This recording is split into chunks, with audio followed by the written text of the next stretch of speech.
Assalamualaikum friends, welcome to the quick fact series of Zia Medicals, and today we will be knowing about what is endometriosis.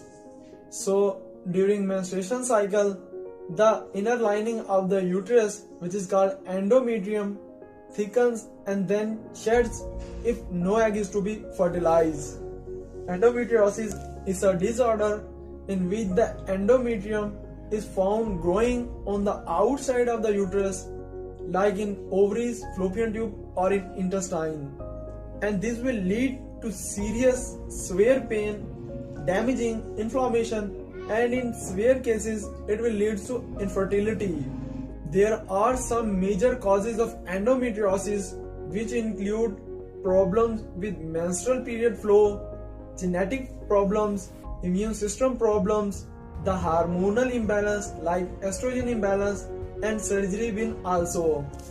Endometriosis is a widespread condition affecting 200 million people worldwide.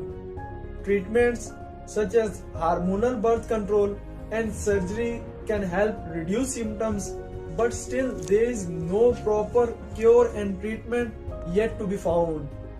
Scientists and researchers are still studying about endometriosis, but more investigation is to be needed. So this is end about endometriosis, and now hopefully you will be well aware to endometriosis, and thanks for watching.